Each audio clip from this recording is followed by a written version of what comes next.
જવાની છે। 5 બેઠકની પેટા ચૂંટણી માટે ભાજપે ઉમેદવાર પણ જાહેર કરી દીધા છે।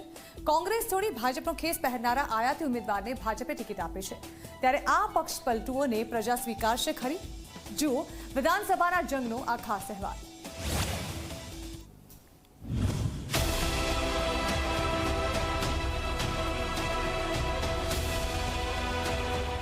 લોકસભા સાથે વિધાનસભા ચૂંટણીનો પણ જંગ। ગુજરાતમાં 5 બેઠકની યોજાશે પેટા ચૂંટણી।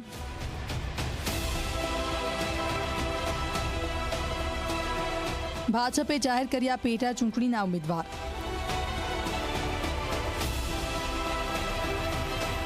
કેસરી ખેસ પહેરનારને મળી ટિકિટ। દેશમાં લોકસભાની ચૂંટણીની સાથે ગુજરાતમાં વિધાનસભાની ખાલી પડેલી 5 બેઠક માટે ચૂંટણી યોજાવાની છે।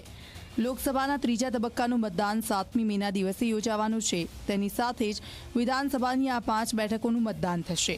ગુજરાતમાં ખાલી તો 6 બેઠક પડી છે, પરંતુ વિસાવદર બેઠક પર કોર્ટ મેટર ચાલતી હોવાથી હાલ ત્યાં ચૂંટણી નથી યોજાવાની।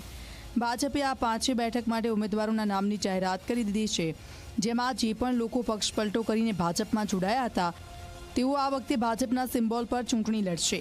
કોને ક્યાંથી ટિકિટ મળી તેની વાત કરીએ તો પોરબંદરથી અર્જુન મોઢવાડિયા, વાઘોડિયાથી ધર્મેન્દ્રસિંહ વાઘેલા, ખંભાતથી ચિરાગ પટેલ, માણાવદરથી અરવિંદ લાડાણી અને વિજાપુરથી સીજે ચાવડાને ટિકિટ આપવામાં આવી છે।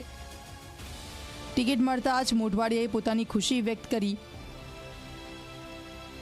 હું આભાર માનું છું કે મને આ એક કાર્યકર તરીકે પોરબંદર જે વિધાનસભાની બેઠક છે એના માટે મને ટિકિટ ફાળવી, અને હું નેતૃત્વને ખાતરી આપવા માંગુ છું કે જે રીતે ભારતીય જનતા પાર્ટીના નેતૃત્વએ મારા ઉપર વિશ્વાસ મૂક્યો છે એના કરતાં પણ બહુ મજબૂત પડઘો પોરબંદરની જનતા ભારતીય જનતા પાર્ટીના ઉમેદવાર તરીકે માત્ર મને એકલાને નહીં પણ મારી સાથે જે આપણા કેન્દ્રીય મંત્રી શ્રી મનસુખભાઈ માંડવિયા જે અહીંયા લોકસભાના ઉમેદવાર છે, એ લોકસભાના ઉમેદવાર તરીકે રેકોર્ડ બ્રેક લીડથી આ વખતે જીતશે। કોંગ્રેસમાંથી 4 ધારાસભ્યો, આપમાંથી 1 અને અપક્ષમાંથી 1 ધારાસભ્ય ભાજપમાં જોડાયા હતા। 2022માં વિસાવદરમાં આમ આદમી પાર્ટીની ટિકિટ પર જીતેલા ભૂપત ભાયાણી ભાજપમાં જોડાઈ ગયા, પરંતુ લોકસભાની સાથે વિસાવદરમાં ચૂંટણી નહીં યોજાય તો વાઘોડિયાથી અપક્ષ જીતેલા ધર્મેન્દ્રસિંહ વાઘેલા ભાજપમાં સામેલ થઈ ગયા બાદ તેઓ ફરી એકવાર ચૂંટણીમાં ઝંપલાવશે। તેમણે પોતાની જીતનો આશાવાદ વ્યક્ત કર્યો હતો।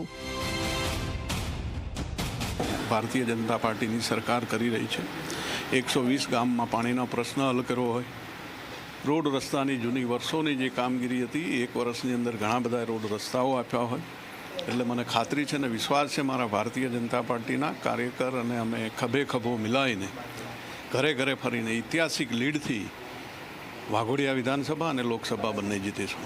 હું કોઈને પ્રતિસ્પર્ધી ગણતો જ નથી, અને આ ફાઇટ જેવું વાઘોડિયા વિધાનસભામાં કંઈ છે જ નહીં। 2022માં પણ આ ભાઈ મારી સામે ચૂંટણી લડી ચૂક્યા છે અને પોતાની ડિપોઝિટ ગુમાવી ચૂક્યા છે, એટલે વાઘોડિયા વિધાનસભાની અંદર કોઈ પણ આવે તો પણ કોઈ ફાઇટ જેવું નથી।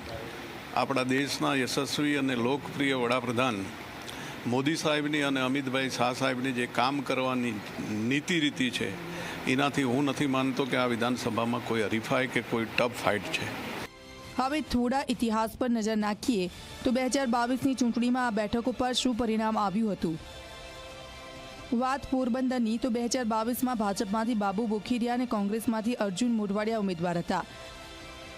મોઢવાડિયાને 49.36% એટલે કે 82,056 મત મળ્યા હતા, જ્યારે ભાજપના બોખીરિયાને 44.44% એટલે કે 73,875 મત મળ્યા હતા। મોઢવાડિયા 8,181 મતથી વિજેતા થયા હતા। હવે વાત વાઘોડિયાની કરીએ તો અપક્ષના ધર્મેન્દ્રસિંહ વાઘેલાને 42.65% 77,905 મત મળ્યા હતા, જ્યારે ભાજપના અશ્વિન પટેલને 34.98% સાથે 63,899 મત મળ્યા હતા।